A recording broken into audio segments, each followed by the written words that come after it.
eso fíjate que estaba viendo cómo Denise Dresser, es que es el colmo. Y te pido tu opinión, Eddie Small, ya que mencionó el caso Genaro García Luna, Amir Ibrahim. Ahora fíjate que Denise Dresser ataca al presidente Andrés Manuel López Obrador porque dice Denise que mencionaron que el ejército también se había corrompido en tiempos de García Luna y hoy el presidente está generando los elementos para un narcoestado porque le está dando el poder al ejército. ¡Ah, carambas! Pero el enfoque del juicio contra Genaro García Luna es que las fuerzas civiles las corrompieron hasta la médula y de eso no dice nada en su análisis la gran académica. No, la verdad sí creo que tiene fuertes problemas que deben de llevarla a una terapia profesional o de plano es muy buena la lana la que le están pagando para este golpeteo académico, mi querido Eddie Small. Yo creo que en el caso particular de ella nunca puede caer en congruencia. Como sabemos, ella va conforme le conviene. Acuérdense cuando defendía el movimiento, acuérdense cuando golpeaba a los otros, acuérdense luego cómo la vemos sentada hasta en cenas con un montón de personas de la oposición hasta de la ultraderecha. Es que creo que con ella no hay... Pues les voy a decir la verdad, creo que con ella no debería ni de ser tomada en cuenta, es como o sea, es gente que no debería ser tomada en cuenta, porque no hay una congruencia y porque siempre su salida más fácil es o hacerse la ofendida o hacer como que a ella no le entienden y es incomprendida o victimizarse, pero nunca como hacerse responsable de todas las incongruencias en las que ha caído. Entonces, vuelvo al punto. Yo quiero mejor hablar un poco y adelantarles algo, porque a mí me gusta como darles más adelantos de cosas y que realmente le pueden interesar a la audiencia. El punto medular del juicio a García Luna se va a dar con un testigo. Y pongan mucha atención cuando empiece la participación de este testigo. Obviamente, pues uno sabe cosas por anticipado, ¿no? Y por eso es que se las trata de poner aquí sobre la mesa. El testigo que más va a simbrar ese juicio es la Barbie. Y cuando lo escuchen claramente y cuando sepan claramente lo que declarará él, yo creo que van a entender mucho más, aparte de lo que ya hemos ido entendiendo, ¿no? Poco a poco, con esto poquito, con esta primera probadita que hemos recibido, que ha sido pequeña, porque pues realmente ahí viene lo bueno. ¿Por qué? Porque también van a... Yo sé que va a ser mucho más explícito y va a poder de alguna manera poner en un panorama cómo funcionaba este sistema de colusión y corrupción, y no solamente con esa parte de las autoridades, sino cómo también en ese sistema imperfecto, porque es un desastre que pasen esas cosas, pero perfecto porque les funcionaba muy bien, cada engranaje tenía que hacer su función y operar perfectamente bien en sincronía para que todo eso saliera tan bien que hasta el pueblo de México estuviera dormido, viendo ante sus ojos cada vez más sangre, cada vez más muerte, cada vez más narcotráfico, cada vez más saqueo, cada vez más delincuentes en las narices de uno sin que pasara nada, y para eso se necesita todo un aparato con un engranaje. Ojalá, y a lo mejor este es un recado, se extienda aún más la Barbie de todo lo que él podría aportar a este juicio, porque es impresionante la cantidad. Él finalmente tenía la personalidad de ser muchísimo más extrovertido, le gustaba llevarse, le gustaba el fashion, le gustaba la vida nocturna. O sea, no es alguien que vivía en una sierra escondido y nunca supo nada del mundo y a lo mejor hacía de pronto sus negociaciones o lo que fuese. No, es una persona que también fue muy citadino, muy social, muy artístico, muy cultural, muy de relaciones, entonces sí les adelanto, va a ser muy interesante que estén pegados cuando estén escuchando a la Barbie, en lo que puedan estar pegados, porque sabemos cómo está este juicio y cómo se tuvo que encapsular derivado del el tema riesgoso y de inseguridad de muchos factores que hay, que eso también algún día lo platicaré, el por qué tuvieron que llegar hasta el punto de encapsular, porque empezó a haber muchísimas amenazas y muchísimos temas, y van a ir también a hilar, y no voy a decirles mucho, cómo acontecimientos actuales de violencia, desde particulares hasta grandotes, tienen muchísimo que ver con todo este curso que hemos llevado de meses hacia este juicio, que hasta podría decir pues prácticamente más de meses, año. ¿Y por qué? Es que entre más se acercaba, sucedieron cosas. Porque obviamente lo que ustedes tienen que tomar en cuenta es que sí, ahorita hay un enjuiciado que está sentado ahí en el banquillo de los posiblemente acusados. No vamos a decir acusados, pero que pues no se le puede decir culpable porque, pues como ustedes saben, en Estados Unidos, que esa es otra cosa que tergiversan aquí en México y que hay que dejar muy claro, Vicente, y que sería muy importante, que la gente entienda que las leyes en Estados Unidos tienen que demostrar la culpabilidad de Genaro García Luna. No Genaro García Luna tiene que demostrar su inocencia. Así no funcionan las leyes en Estados Unidos. O sea, ahorita se tienen que dedicar en este juicio a demostrar que es culpable, no él a demostrar que es inocente. Y entonces aquí se ponen inmediatamente a dar unas defensorías que entendemos por qué ya sabemos chayoteriles y por qué razones y porque muchos recibían y porque poco a poco va a ir saliendo muchas cosas y algunas otras las aportaremos los que sabemos, nada más que no es el momento.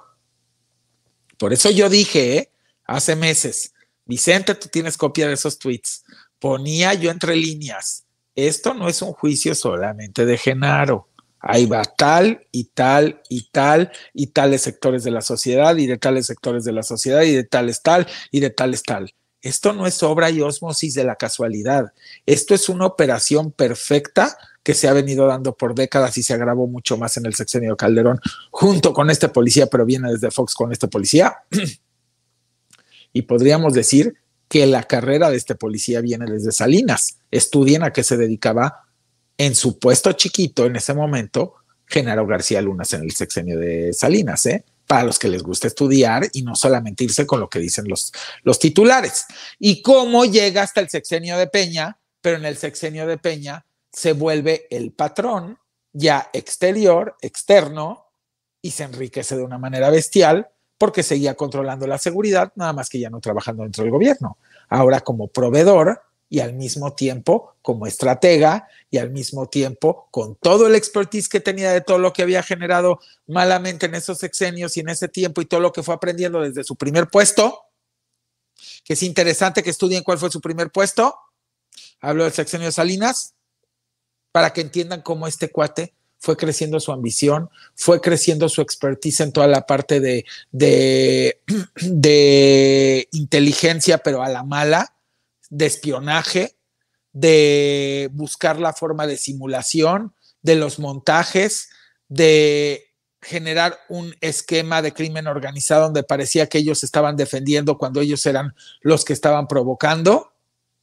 Acuérdense que en el sexenio de Fox se dispararon los secuestros y luego en el de Calderón, pues toda la parte del crimen organizado con las drogas. O sea, estúdienle. ¿Para qué? Para que cuando lleguen a escuchar este juicio y escuchen a estos testigos protegidos, ex narcotraficantes, en vez de decir, ¿yo qué le voy a creer? ¿Qué tal si está mintiendo? Así cualquiera puede llegar a decir cualquier cosa. Por favor, hay suficientes indicios y suficiente sustento y suficiente argumento, más todo lo que vamos a ver, y pongan mucha atención al testimonio de la Barbie, el tiempo que dure y a todo lo que puedan sacar y todo lo que puedan investigar, porque él va a ser un gran testigo, lo digo, un gran testigo a favor de develar la verdad, sea, o como decía Calderón, haya sido como haya sido. La Barbie hoy es un testigo protegido, hoy tiene un futuro en su vida. Hoy sabe que puede construir más allá de lo que pasó, pero que también a él le queda dentro de él saber que lo traicionaron, como a tantos. O sea, por eso yo a veces digo, ¿qué daría yo por un día que se permitiera en la ley poner en una mesa redonda a narcotraficantes y de crimen organizado y que platicaran desde sus historias de sus infancias, cómo fue que entraron a esto?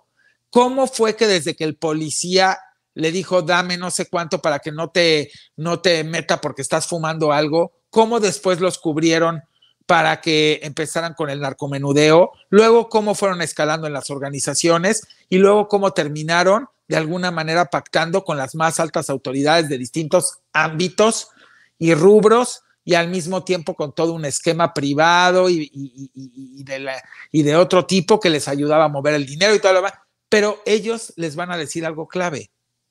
Pero todo esto nace justamente por gobiernos corruptos, por gobiernos que no le dieron equidad de oportunidad a las personas, porque si yo hubiese de chiquito tenido oportunidad, lo dice, muchos narcos lo dirían en esa mesa redonda, de haber tenido un techo digno, alimento suficiente y vasto, vestido, poder haber estudiado de calidad, gratuitamente, con servicios de salud gratuitos, de calidad, transporte cercano, y bueno, hoy en día conectividad, en ese tiempo no era así, otro gallo me hubiera cantado, pero fue la tormenta imperfecta, perfecta para los rateros. Creamos un estado de carencia para crear un estado de necesidad, para crear un estado donde se puedan coludir con nosotros, pero siempre los tengamos agarraditos de la mano y agarraditos de ya saben dónde.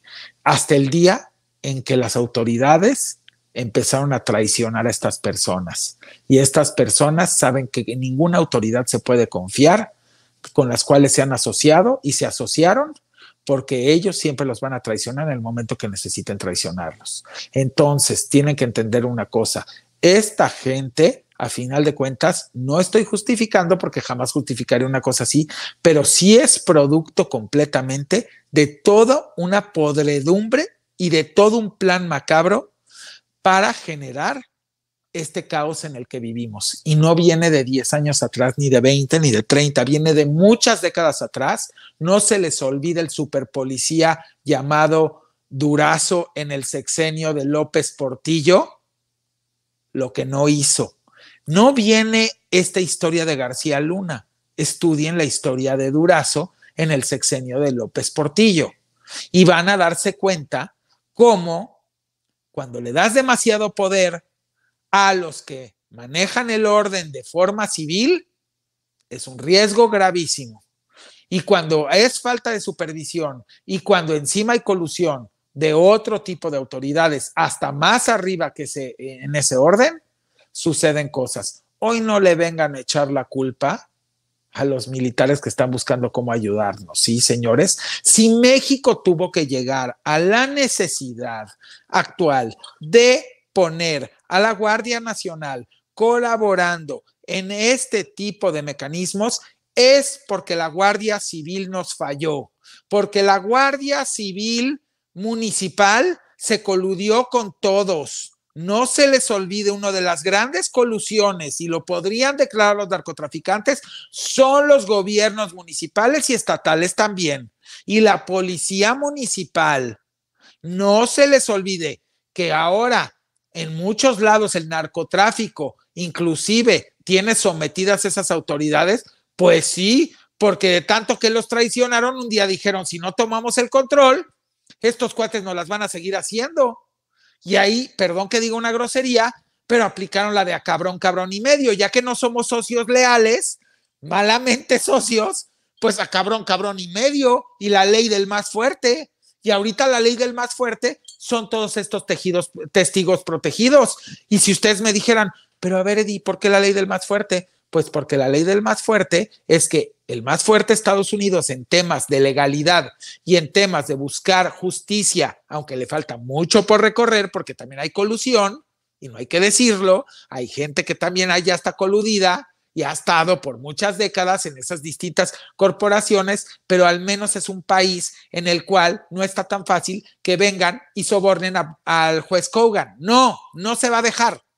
Y aquí no tenemos ninguna garantía de nada, porque lo hemos visto una tras otra. Hay gente muy ejemplar en la ley, pero también hay gente muy cochina.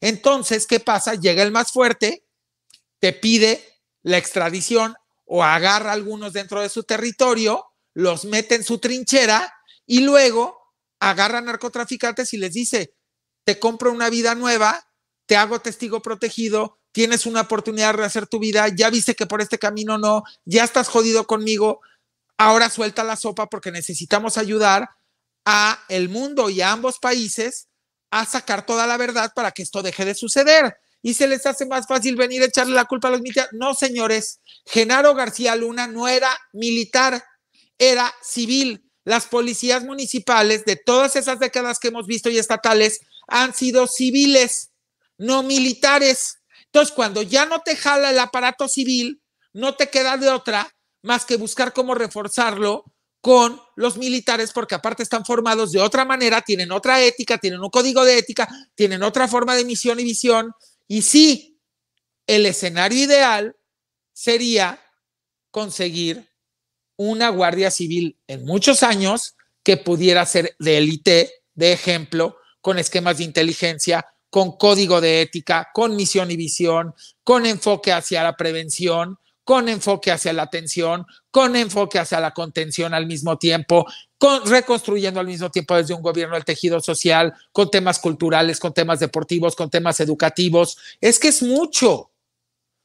Creo que este juicio no lo podemos ver por encimita, es darnos cuenta de dónde estamos inmersos y que esto ya es algo, es una industria mundial el narcotráfico y que es muy difícil que se vaya a desaparecer, no se va a desaparecer. Necesitamos ver la forma en la que saneamos a nuestra sociedad para irlo mejorando. Y yo creo que si algún ahorita persona del crimen organizado nos estuviera escuchando, diría, ese güey tiene razón, porque yo sé de dónde vengo y yo sé en qué me convertí. Es que sí. Y bueno, con eso termino. Y no se les olvide estar pendientes de la Barbie, que la Barbie no va a fallar. Estoy seguro que va a dar en muchos clavos.